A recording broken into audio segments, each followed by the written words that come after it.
For Wednesday, you're going to read a text, answer multiple choice, do open response, and write a journal entry. Today's reading is about the Industrial Revolution. In the 1700s, people mostly made things either at home or in small shops, and it was basically like small family businesses and trades that made up most of the country's economy. In the late 1700s and early 1800s, more and more things started being built and created in giant factories. The workers in these factories often faced very poor conditions, and several of the workers in these factories were actually children. The text is written from the point of view of one of these child workers or child laborers who faces really poor conditions in the factory that they're working in. And they also face a very, very, very low salary and a lot of frustration as, the factory owners get wealthy while most people or the factory workers make very, very little money. Because of these low wages and poor conditions, the workers in the story start to form what's called unions. These unions happen when workers at a particular company or in a particular industry form a group together and organize things like protests and strikes in order to try to get better working conditions, whether that's more safety or more money or shorter hours, things like that. As you read the text today, be thinking about why the author chooses to write from the child's point of view, and also how writing from this point of view impacts your experience as a reader. Again, you're going to have a couple of footnotes that you can follow as you read the text to help you define unfamiliar words. So remember that when you're using the footnotes, there's a tiny little number next to a word. That same tiny little number will be in the notes section at the very bottom of your text. So you scroll down to the bottom, look up what that word means in the notes, and then go right back to that word and continue from where you were reading. Some strategies as you are reading if you come across other unfamiliar words.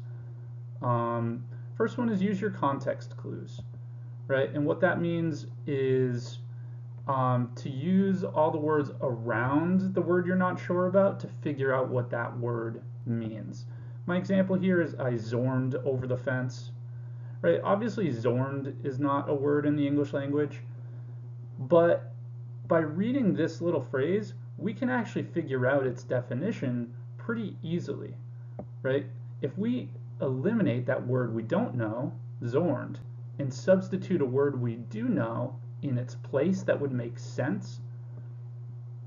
For example, I jumped over the fence, or I hopped over the fence, right? Then we have a pretty good guess for what that word zorned actually means, jumped or hopped. Another strategy is to break down the word, right? Words often come in parts, and each part has its own meaning. The example here, unbelievable, the prefix un, which means not, the word believe in the middle, which means to think something is true, and able, which means like you can do something, right? So if you put it all together, not able to believe something, like I can't think that thing is true, then we've put all those puzzle pieces together.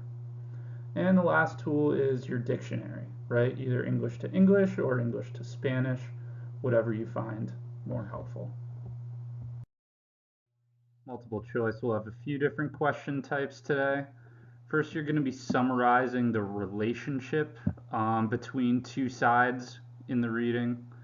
Then you're going to be thinking about the impact of language and specifically the imagery that the author uses. Then you're going to be choosing evidence to support the answers you picked to the prior question. And then finally, looking at how a small piece of the story fits into the framework of the text as a whole. Strategies for answering multiple choice. We've gone over these, but a quick run through again. Step one, you want to break down the question, really identify very precisely exactly what the question is asking you and what the answer will have to provide in terms of information to completely answer the question correctly.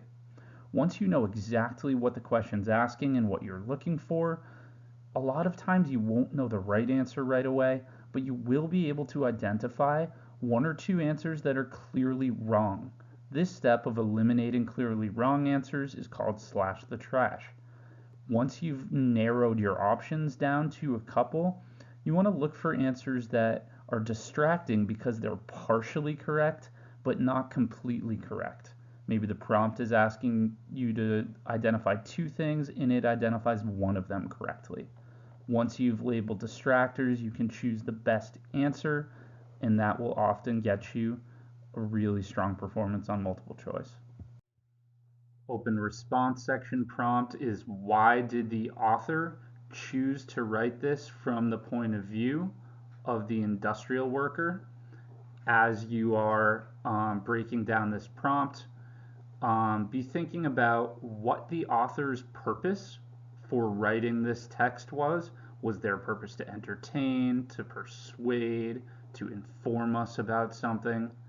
And then think about how writing from this particular child factory worker's point of view helps achieve that purpose. Your response is just going to be one paragraph, sort of a Takik times 2 structure, as you can see.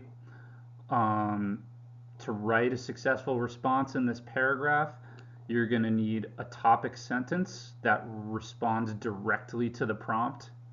You're going to need 2 pieces of context that preview whatever evidence you choose. Speaking of evidence, you're going to need 2 really strong pieces of text evidence to back up your claim. And for each piece of evidence, make sure you analyze exactly how that quote connects back to the topic sentence or claim that you're making. Close with a strong conclusion sentence to wrap things up, and you're good to go. Journal entry for today. Just like the text was a narrative written from the point of view of one of these child industrial workers, you're going to try your own hand at writing a narrative from the point of view of one of these factory workers. So imagine what a day in their life would be like and see if you can write a narrative story from their perspective and using their voice.